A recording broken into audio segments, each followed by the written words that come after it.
Ang bayang tinaguriang Cradle of the First Philippine Republic, ang Malolos, Bulacan, at ang naging saksi sa pagbabago ng kasaysayan ng Pilipinas sa panahon ng mga Kastila at sa pamumuno ng mga Pilipino. Ang Casa Real de Malolos, ang dating tirahan ng mga matataas na opisyal ng bayan, ngayon ay isang museo na hindi lang mga gamit ang pwede mong makita, kundi may live performance pa. Mga kabarangay, sumama na sa isang historical tour dito sa Past Forward.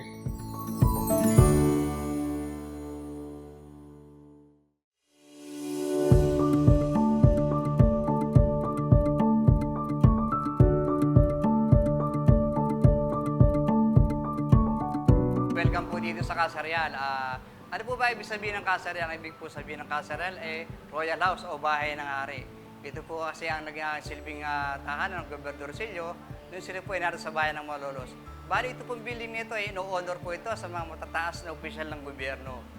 Itong building po nito ay ang unang munisipyo po sa bayan ng Malolos. Noong First Philippine Republic po, ito po ang naging National Treasury tsaka National Printing Press. Ito po yung original na printing press na makikita nyo. Kung saan po, dito po nalimbag yung una nating konstitusyon. Ito po ay ginamit din ni General Luna kung saan nalimbag yung kalayaan, na independensya at kaibigan ng bayan. Ang Casa Real po ay tinatag noong 1580, yari sa Kawayan tsaka Pawid. Noong 1600 po ay ginamitan po siya ng matitibay na materyales. Kung mapapansin po nyo, ito yung natitirang ruins ng lumang building. Yan po. Kaya lang po, sa kasayumpalad po, ito po building nito ay hindi na po original. Kasi po ito po ay giniba nung araw, noong 1965, para po sana paupahan sa isang businessman, para po gawin sa gasoline station. Noong 1965 po, ito ay nadeklara ni Diosdado Macapagal na maging pambansang dambana. Noong 1980 po, ito po yung muling naipatayo sa pangunguna po ni Jose P.W. Tantoco, isa po sa mga historian dito sa bayan ng Malolos. Nilaban po nito sa Senado. Kaya proceed po tayo sa unang gallery po natin.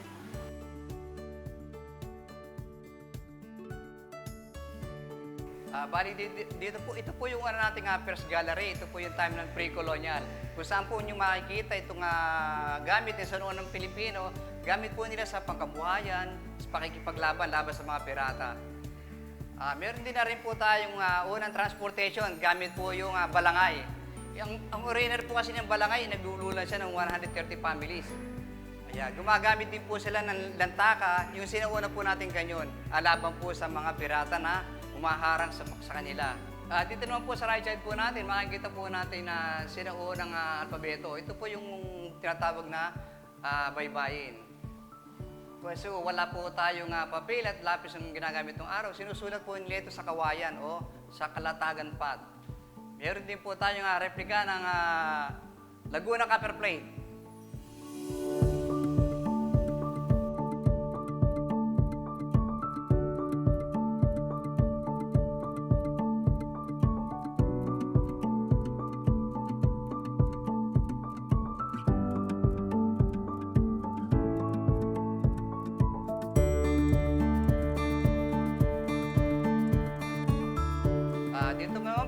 Ito naman po yung time na ng Kalakalangalyo kung saan dumating ng Spanish Pilipinas.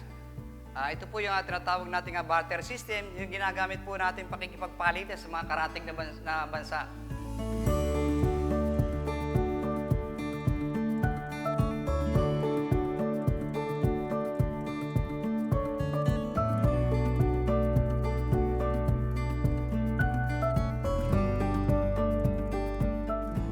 Pong bell nito, isa po sa lumang bell ang ginamit ng panahon ng Spanish. Kaya lang po ito, ginamit po ito sa market. Kung ginakalambuan po siya pagka po mayroong sunog o sakunan dumadating. As dito po, makikita po natin sa left side po natin, ito po yung tinatawag na bagong pueblo na panahon ng Spanish. Kung saan po magkakasama yung munisipyo, eskwelahan, para madali po nilang monitor yung mga Pilipino. Dito po nagkaroon yung tinatawag na Polo Cervico, na kung saan yung mga kalalakayan na may edad 16, ipinasapilit ang pinagtatrabaho ng mga building o tulay.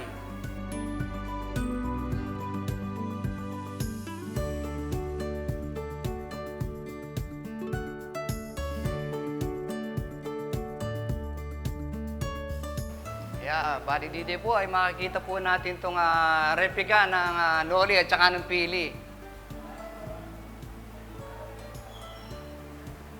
Original po niya, makikita po natin sa National Library, sa archives.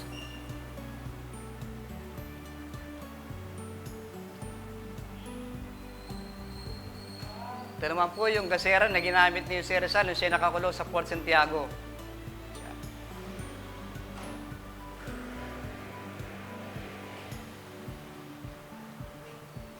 Isa pa po sa dahilan kung bakit po may busto dito si Jose Rizal sa compound ng building.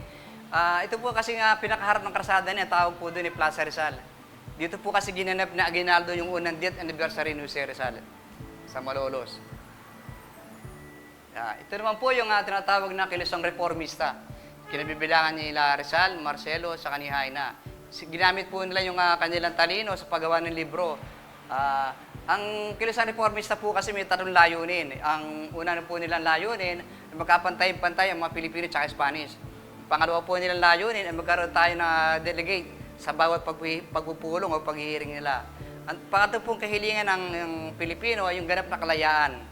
Ngunit hindi po naibigyan ng Spanish to, kaya sumigla po ang unang revolusyon ng Spanish-Filipino War. Okay po, bago po tayo tumuli sa second floor po, meron po tayo dito mapapanood na isang balitan ng buhay po ito ng isang bayani ng Malolos. Makinig kayo. Ako si Doña Felipa Bautista.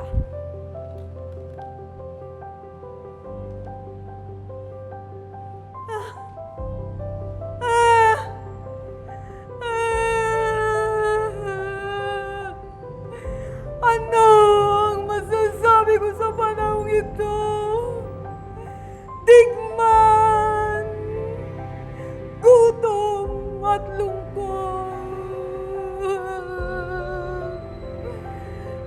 Ang puso ko'y labis na nag-aalala sa nangyayari sa ating bayan.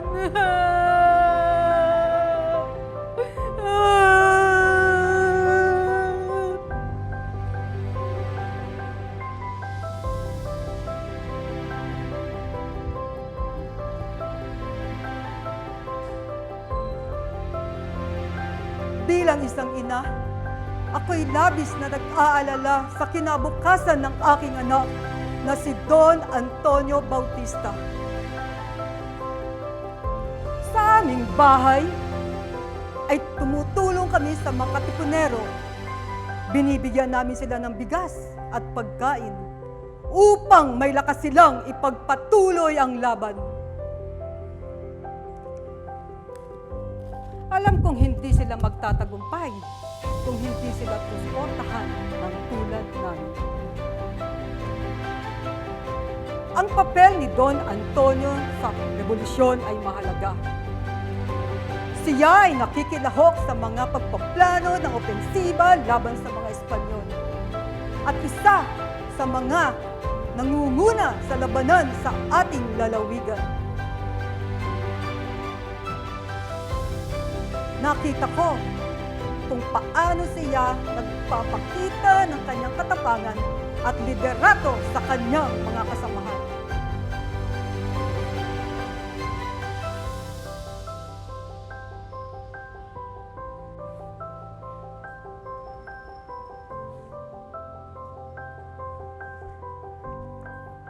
Ako'y nagluluto ng pagkain para sa mga katipunero gabi-gabi.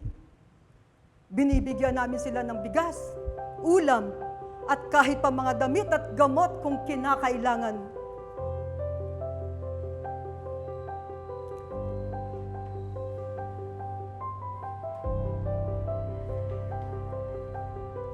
Nakikita ko sa kanilang mga mata ang pag-asa at determinasyong makamit ang ating kalayaan. Sila'y mga bayani. At ako'y ipinagmamalaking nakakatulong sa kanila.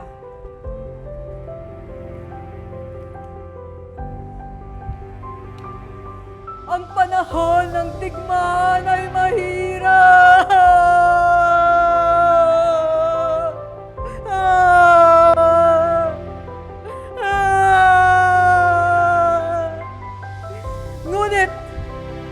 tayo dapat sumuko. Dapat nating ipagpatuloy ang laban para sa ating bayan. Ang aking anak na si Don Antonio ay patuloy na lumalaban at ako'y patuloy na sumusuporta sa kanya. Ang puso ko'y puno ng pagmamahal at pagmamalaki sa aking anak na si Don Antonio Bautista. Bali, ngayon po ay narito po tayo sa Gather 3. Ito po yung tinatawag na unang himagsikan ng Pilipino laban sa Spanish. Kaya tuloy po tayo. Sino yan? Tatagain kita ng aking itak! Isang madilim na gabi sa aming tahanan sa San Miguel, Bulacan. Mayroong nangahas na pumanhik. Dali-dali akong lumabas ng aking silid, dalang aking panabak. Sino ka? Ang lakas naman ng iyong loob na pumasok sa aming tahanan! Sinugod ko siya at hindi na inantay pang ako'y malapitan. Ang kanyang dugo ay tumalsik sa sahig. Ang pangahas ay dugo ang tumalon sa bintana at kakawag-kawag na lumisan. Hindi ko mapapayagan ang mga walang respeto sa aming tahanan. Ako si Trinidad Texon at hindi ako natatakot sa mga tulad mo! Ako si Trinidad Texon, ang kinilalang ina ng biyak na bato.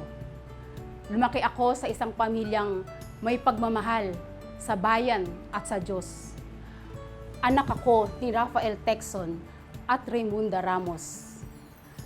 Natutunan ko ang arnis sa pagtuturo ni Maestro Juan Seto, isang sining ng pakikipaglaban na nagbigay sa akin ng lakas at tapang upang ipagtanggol ang ating bayan.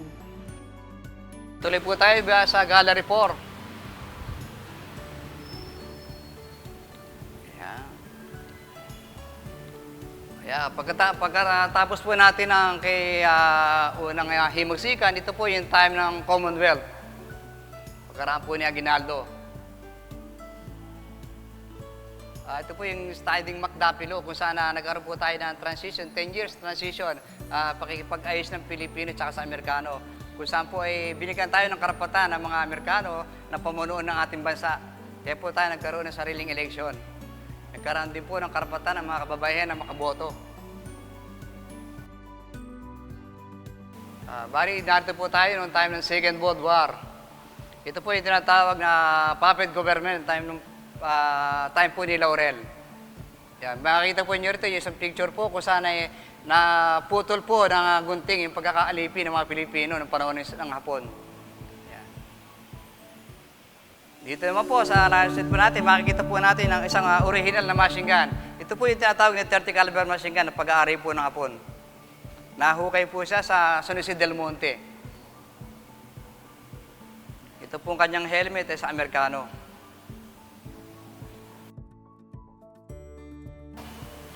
Dito po ay makikita natin yung Certificate of Surrender ni Yamashita sa Amerikano.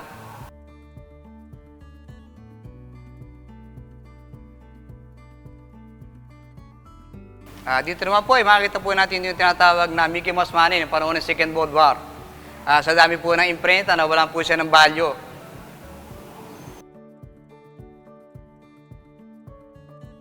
Dito naman po sa right side po natin, ito po makikita natin na pera din po ng Second World War, yung tinatawag ng emergency money. Na kung saan po siya naka-issue, doon lang po niyo sa pwedeng gastusin.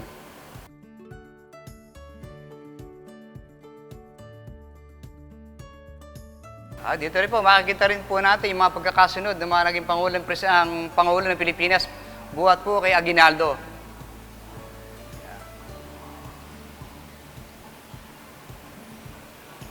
Isa sa mga naging kilala na presidente ng Pilipinas, si Magsaysay.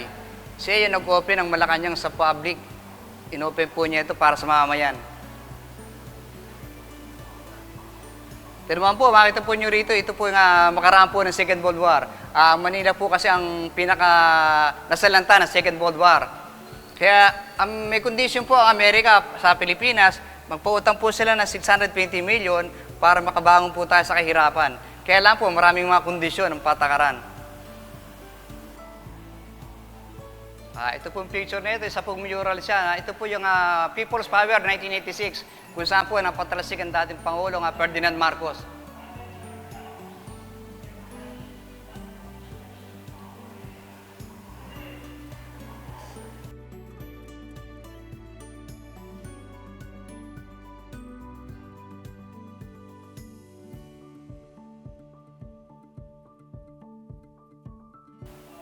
Yan, dito po tayo.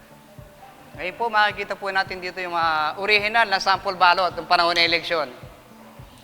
Ito yung certificate ng kanilang candidacy, yung sample ballot, tsaka yung mga pin po na kanilang pinamimigay.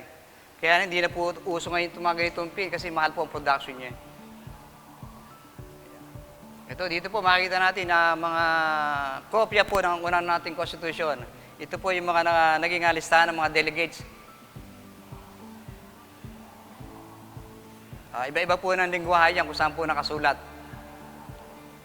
Yeah. Dito naman po makikita po natin yung original na ginagamit sa Congress. Ito po yung Mays, 1935.